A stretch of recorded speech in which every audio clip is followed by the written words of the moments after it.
Every single year, there's always those players in each NBA draft class that you think fell way too low for how good they are or how much potential they have. Well, today, I'm going to be ranking the top 5 biggest steals in the 2021 NBA draft. So if you are new to this channel, please consider clicking that subscribe button because that would be greatly appreciated. So let's get into it. Coming in at number 5 is Arkansas and now Golden State's Moses Moody. Moody to me should have went around 9th, and in some mock drafts he went as high as 6th. That's a big difference from the 14th in which he was picked at. Moody is 6'6" and has a 7'1" wingspan while being a lockdown defender and a knockdown catch and shoot shooter.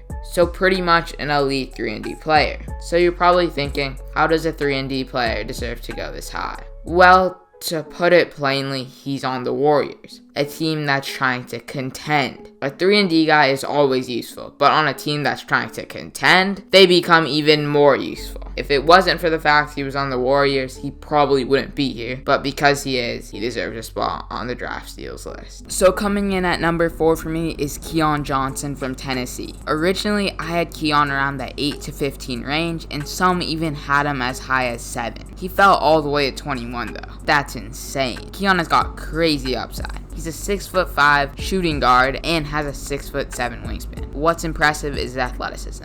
He has a 48-inch max vertical, which is the highest vertical recorded by an NBA player in NBA history, and it's by a whole 2.5 inches. Going along with that, he has a 41.5-inch standing vertical, which makes him the first player since 2000 to crack 40 inches. Absolutely insane. One more thing though, he also runs a 3-second 3/4 sprint, which puts him tied for second in the 2021 draft combine. This man is already one of the greatest athletes to touch a basketball. Unfortunately though, he's very, very raw.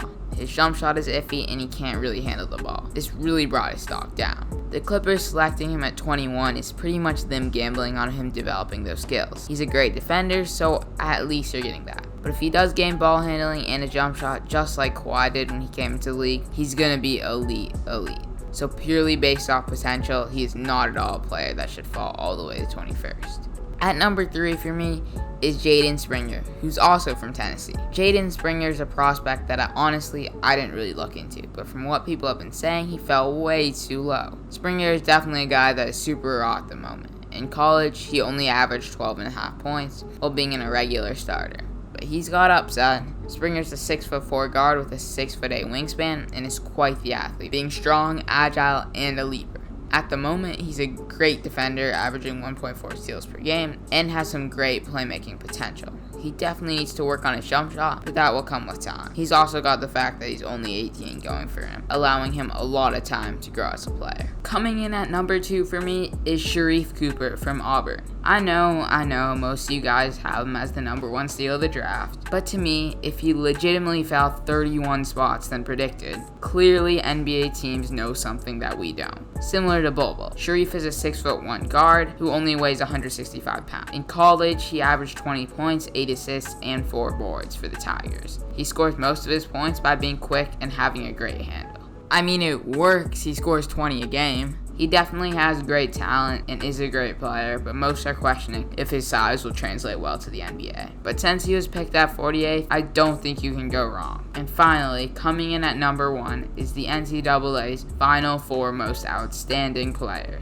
Jared Butler. Butler fell all the way to 40th and got picked up by the Utah Jazz. Coming into this draft, I thought Butler was going to be picked at around the mid-20s. Butler is a 6'4" guard with a 6'4" wingspan and severely lacks athleticism, which is not great, but he does a lot well. He has a quick and good jump shot, is a great and willing passer, can create shots for himself at all 3 levels. He's also a good defender, though that may not translate as well due to the lack of size, but he is a high IQ player, which will translate well. In college, he averaged 17 points and 5 assists, which is quite good.